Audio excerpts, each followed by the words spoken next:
महाकुंभ की पौराणिक कथा।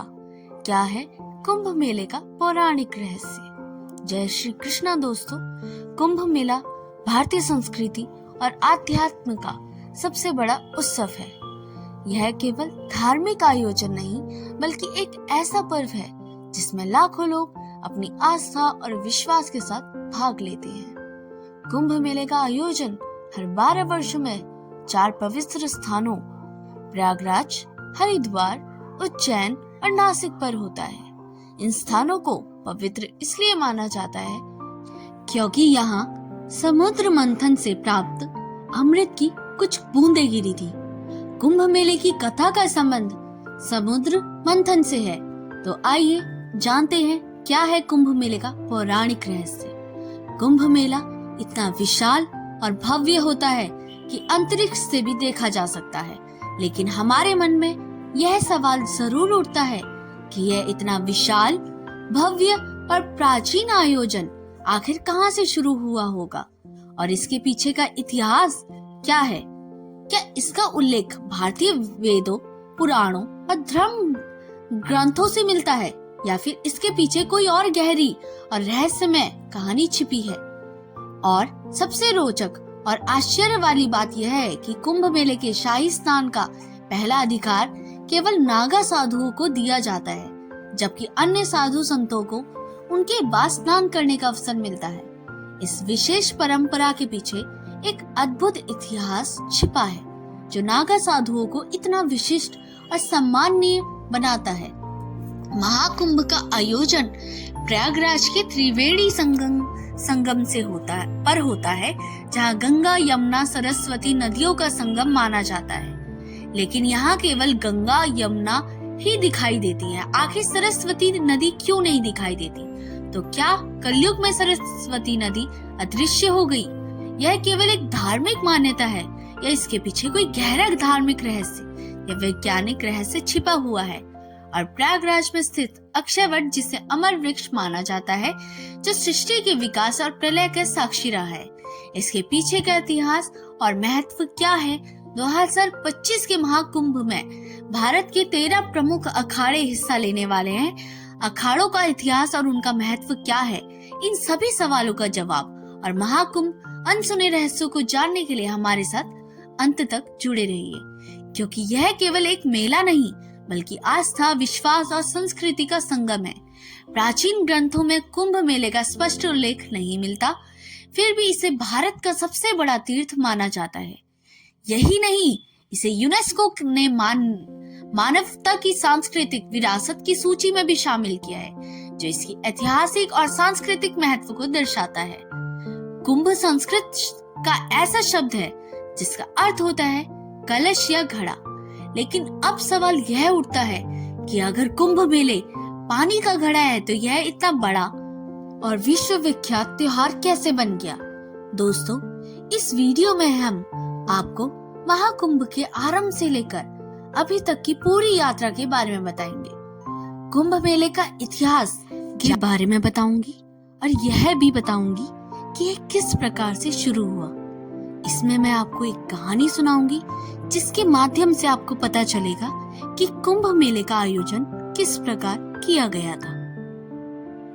विष्णु पुराण के अनुसार एक बार दुर्वासा ऋषि ने एक दिव्य माला बनाई और इसे देवराज इंद्र को भेंट किया, लेकिन इंद्र ने अपने अहंकार में डूबे हुए थे और उन्होंने उस माला को अपने ऐरावत हाथी के मस्तक पर रख दिया। ऐरावत ने वह माला जमीन पर गिरा दी और अपने पैरों से कुचल डाला। महर्षि दुर्वासा ने अपना अपमान समझा और क्रोधित होकर इंद्र को श्राप दे दिया कि उनका वैभव नष्ट हो जाएगा और सभी देवता अपनी शक्तियों को खो देंगे। इस श्राप के बाद देवता कमजोर हो गए और असुरों से पराजित हो गए। अपने वैभव और शक्तियों को पुनः प्राप्त करने के लिए ब्रह्मा जी ने देवताओं को सुझाव दिया कि वे असुरों के साथ मिलकर समुद्र मंथन करेंगे। इस मंथन से अमृत निकलेगा जिसे ग्रहण कर वे अमर हो जाएंगे। यह बात जब देवताओं ने असुरों के राजा बलि को बताई तो वो भी समुद्र मंथन के लिए तैयार हो गई। वासुकी नाग की नेति बनाई गई और मंदराचल पर्वत की सहायता से सावन के महीने में समुद्र मंथन किया गया। अमृत का कुंभ यानी कलश मिलते ही असुरों और देवों में युद्ध हो गया। वामन पुराण के अनुसार आचार्य बृहस्पति ने इंद्र के पुत्र जयंत को संकेत दिया कि वह अमृत कुंभ लेकर भाग जाए। दैत्य अमृत कुंभ के लिए उसका पीछा 12 दिन तक करते रहे, जो कि 12 वर्षों के बराबर था, क्योंकि उस समय पृथ्वी का 1 वर्ष देवताओं के लिए 1 दिन के बराबर था। युद्ध के समय अमृत कुंभ से त्रिलोक के 12 स्थानों पर अमृत की कुछ बूंदें गिरी। इनमें से 8 स्थान देवलोक में और 4 स्थान पृथ्वीलोक पर स्थित है। हरिद्वार, प्रयागराज, उज्जैन और नासिक, यही वह पवित्र स्थान है जहां अमृत की बूंदों के कारण कुंभ मेले का आयोजन शुरू हुआ।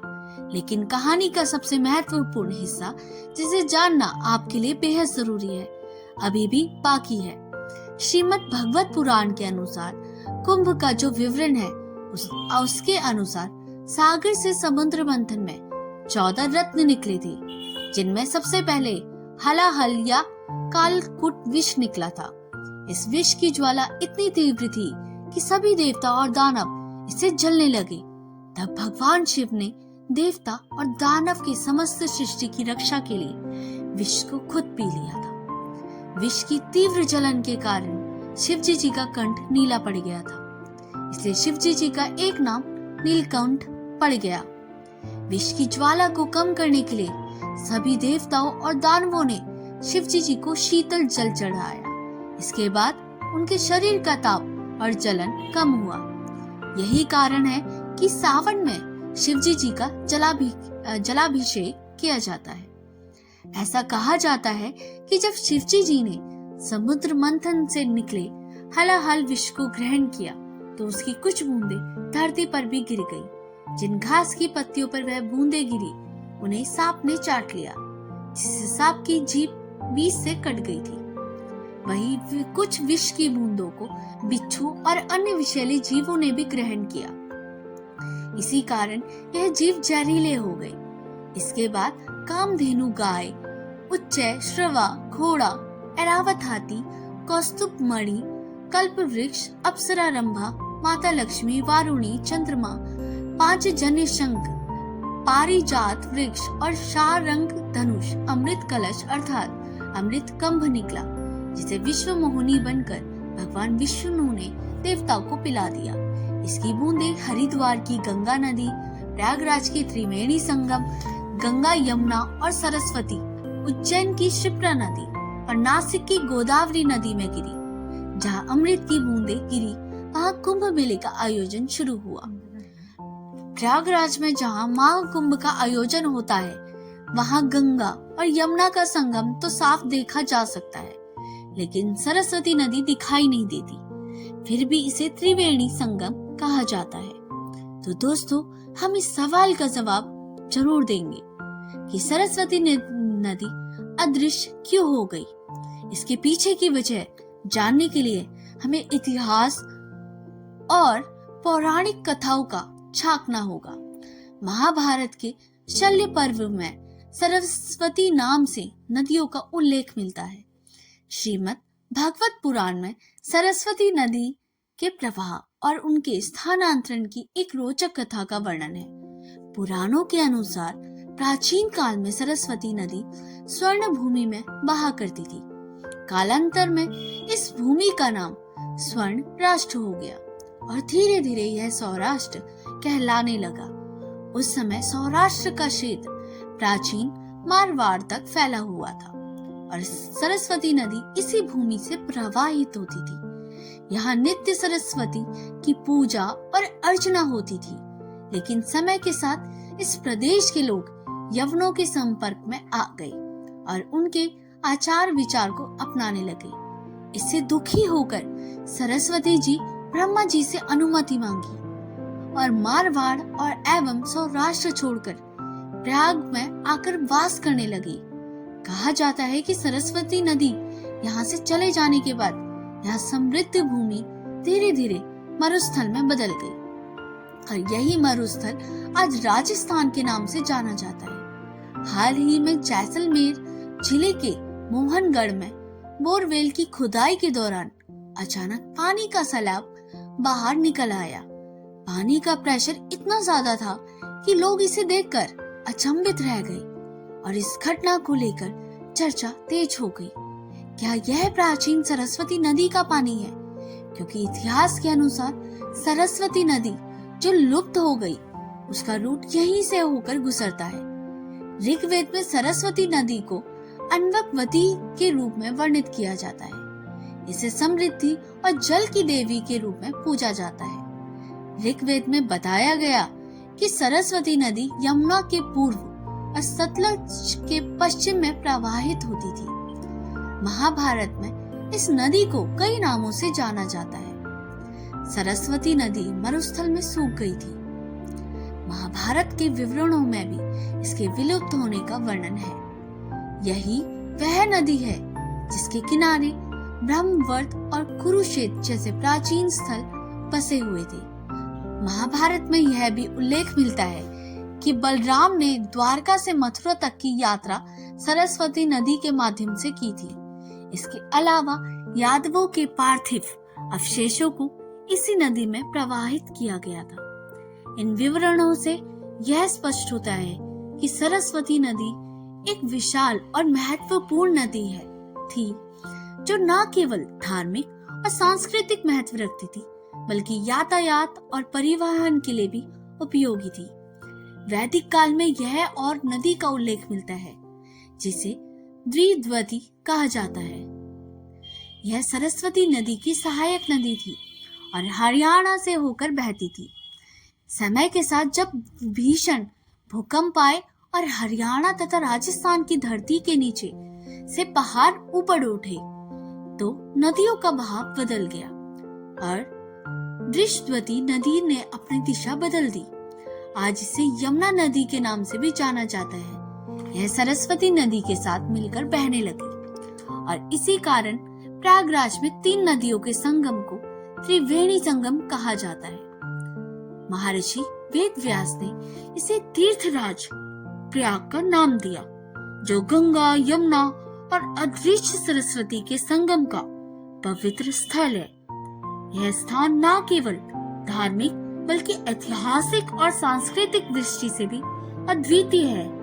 प्राचीन ग्रंथों में कुंभ का अर्थ केवल एक साधारण कलश है, लेकिन यही साधारण शब्द दुनिया का सबसे बड़ा धर्म और संस्कृति का अमर प्रतीक बन गया। दरअसल कुंभ मेले का उल्लेख वैदिक ग्रंथों, सूत्र साहित्य, महाकाव्य, पुराण ग्रंथों, स्मृतियों या धर्म शास्त्रों में नहीं मिलता। ऐतिहासिक किताबों में इसे माघ मेला या प्रयाग स्नान के नाम से भी जाना जाता है। कुंभ मेले में शाही स्नान का विशेष महत्व है। पवित्र नदियों में स्नान करना हिंदू मान्यताओं का अहम हिस्सा है। 2025 में कुंभ मेला प्रयागराज में आयोजित किया जा रहा है। इसकी शुरुआत 14 जनवरी 2025 को मकर संक्रांति से होगी और यह 25 अप्रैल 2025 तक चलेगा। इस दौरान करोड़ों श्रद्धालु संगम में स्नान करेंगे और मोक्ष की कामना करेंगे। यह मेला 2025 न केवल एक धार्मिक आयोजन है बल्कि यह आस्था, एकता और भारतीय संस्कृति का सबसे बड़ा पर्व है। यह हमें समुद्र मंथन की कथा से प्रेरणा लेकर संघर्ष और धैर्य का संदेश देता है। अगर आप आध्यात्मिकता की तलाश में हैं या भारतीय संस्कृति की गहराइयों को समझना चाहते हैं तो कुंभ मेला 2025 में भाग लेना एक अद्भुत अनुभव होगा। जय श्री कृष्ण दोस्तों, अगर आपको महाकुंभ की जानकारी अच्छी लगी हो तो कृपया कमेंट करके जरूर बताएं। वीडियो पसंद आए हो तो लाइक करें और अपने दोस्तों के साथ शेयर करें। कमेंट बॉक्स में जय श्री कृष्णा लिखना ना भूलें। और ऐसे ही और भी बहुत सारी कहानियों को सुनने के लिए चैनल को सब्सक्राइब जरूर करें। तब तक के लिए धन्यवाद। आपका दिन शुभ हो।